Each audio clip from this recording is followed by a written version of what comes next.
Hello friends, good morning. எல்லோரும் எப்படி இருக்கீங்க? ரொம்ப நாள் ஆச்சு வீடியோ பண்ணியே. சரின்ட்டு இன்றைக்கி சும்மா ஒரு ஷார்ட்ஸ் மாதிரி எடுக்கலாம் அப்படின்ட்டு காலையில் ஆரம்பிச்சிருக்கேன். காலையில் மணி வந்து இங்கே 20 நிமிஷம் 7:30 ஆகுது. நைட் படுக்கிறதுக்கு கொஞ்சம் லேட் ஆகிடுச்சு. காலையில் பார்த்திங்கன்னா கழுவி வச்சு பாத்திரம்லாம் எடுத்து அடுக்கிட்டு இருக்கேன்.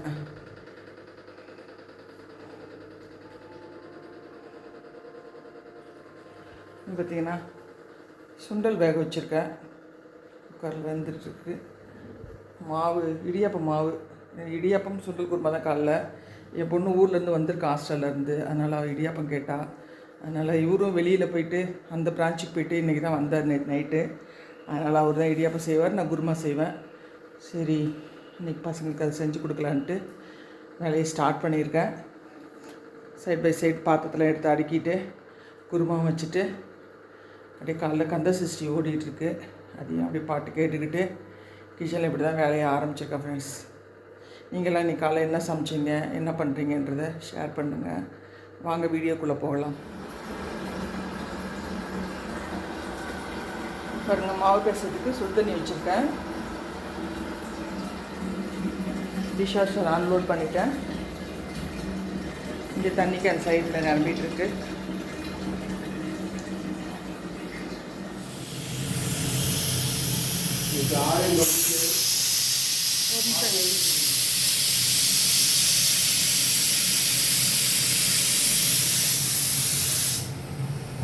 இது பாருங்கள், தேங்காய் பேஸ்ட். இதுதான் குருமாவுக்கு உண்டான தேங்காய் பேஸ்ட். இது நல்லா ஒரு மை பதத்தில் அதிர்ச்சி வச்சுருக்கேன்.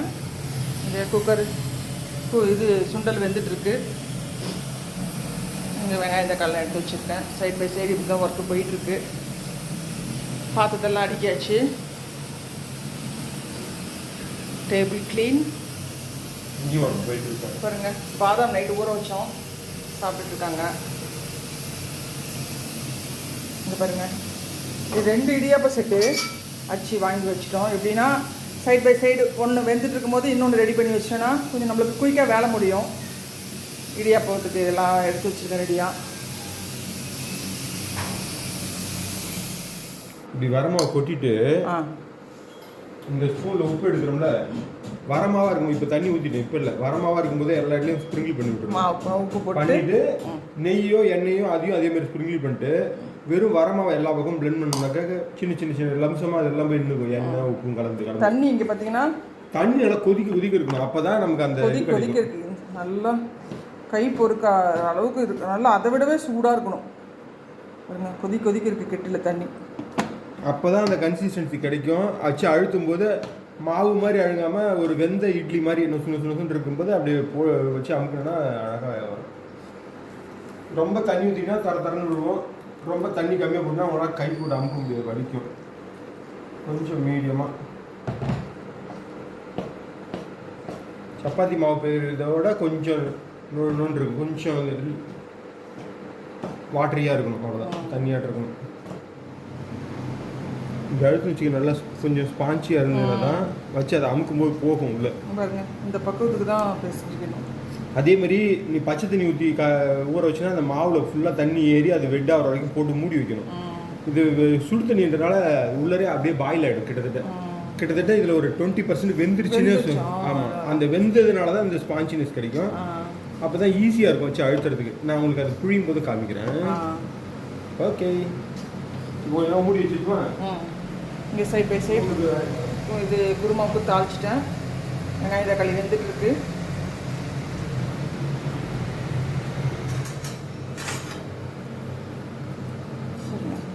இது ஆயில் ஸ்ப்ரே பண்ணிக்கணும். ஆனால் ஒரு வீட்டுக்கும் இந்த எண்ணெய் ஸ்ப்ரே பண்ணுவாங்க.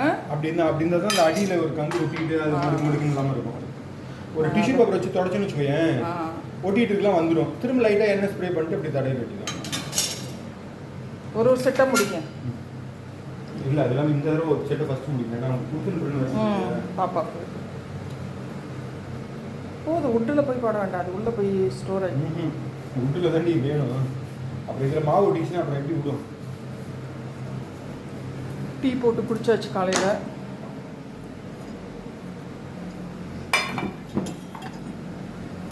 நீரினும் நுண்ணிது நெய் என்பர் அப்படிங்களா. அதனால தண்ணியில் எண்ணெய் விழுந்துச்சுன்னா அது எப்படி ஏன் மிதக்குதுன்னா தண்ணியோட டென்சிட்டியை விட எண்ணெயோட டென்சிட்டி கம்மி. நல்லா கொஞ்சம் மாவு ஊறிடுச்சு. நல்லா நீரினும் நுண்ணிது நெய். இப்போ வந்து நல்லா பிசையறதுக்கு புழியறதுக்கு ஈஸியாக இருக்கும், நல்லாயிருக்கும். எண்ணெய் கையோடு எடுத்தோம்னா கையிலே ஒட்டாது. அப்படி அந்த இடியாப்ப அச்சுக்கு அந்த அச்சிய ஷேப்புக்கே மாவு உள்ள போட்டுட்டு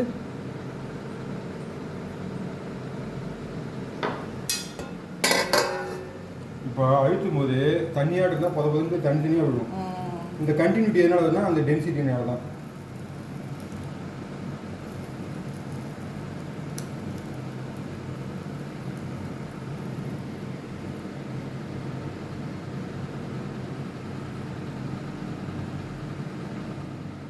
குருமா ரெடி.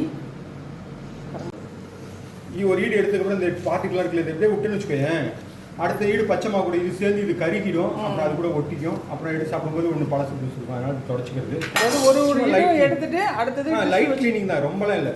லைட் கிளீனிங் போட்டு இந்த ஈர பொத்து பொத்து அந்த இது இருக்குல்ல, வேர்த்த மாதிரி இருக்குல்ல, அது தொடச்சிட்டா அடுத்த மாவு போய் அதில் ஒட்டிக்காமல் இருக்கும். அதுக்கு ஒரு தொடச்சிட்டு எண்ணெய் அடிச்சிட்டோம்னா அடுத்த ஈடு கொஞ்சம் கரெக்டாக வரும். ஒரு விஷயத்துக்காக வேலை மெனக்கிடுறோம்னா அது ஒரு ஆர்டிஸ்டிக்காக இருக்கும் பார்க்கறதுக்கு. பறக்க ஓடிக்கிட்டே செஞ்சோன்னா அதாவது பர்ஃபெக்ஷன் இருக்காது. ஆர்டிஸ்டிக்காக இருக்கும் தான், இல்லைன்னு சொல்லல. யோசிச்சு பாருங்க, நான் ஒன்றுன்னு சொல்லட்டுமா, இந்த சமண படுகைகள்.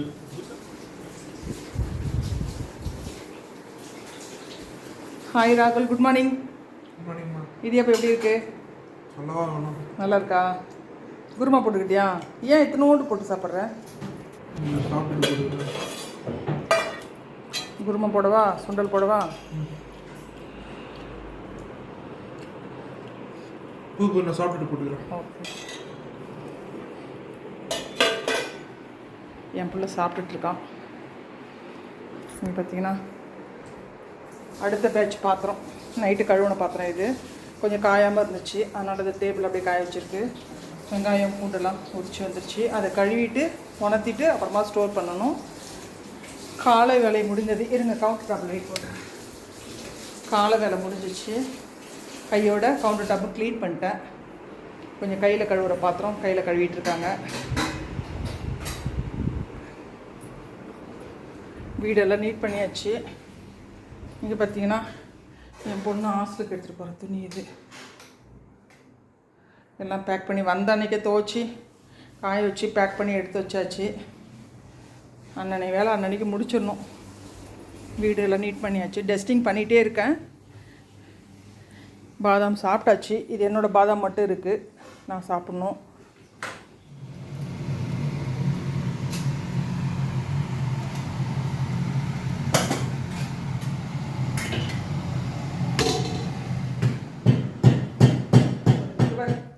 எப்படி வச்சுருந்தேன், ஒரு 2 ட்ரெஸ்ஸு மாத்திரன்ற பேரில் எல்லாத்தையும் கழிச்சு போட்டா. இங்கே பாரு எத்தனை பேண்ட். இப்போ தான் மடிச்சு வச்சுட்டு போனேன். 2 பேண்ட், 3 பேண்ட் ஆச்சு, 2 டிஷர்ட் ஆச்சு. இங்கே பாருங்க, இந்த கபோர்டை பார்த்து எவ்வளோ நீட்டாக ஆர்கனைஸ் பண்ணி வச்சுருந்தேன் தெரியுமா நான். ஷோ கேஸில் கடையில் இருக்க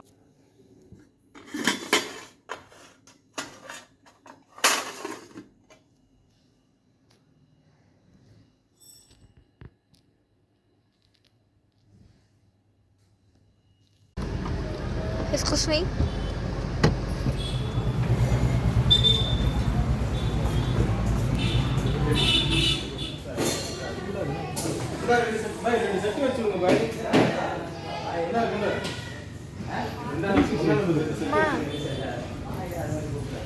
மார்க் வச்சு தான் கண்டுபிடிப்பாங்க.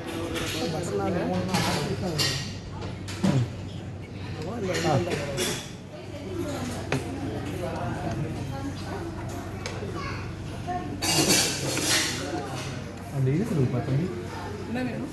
சிக்கன் 60, சிக்கன் லாலிபாப், ஒரு மட்டன் பிரியாணி, ஒரு எம்டி பிரியாணி.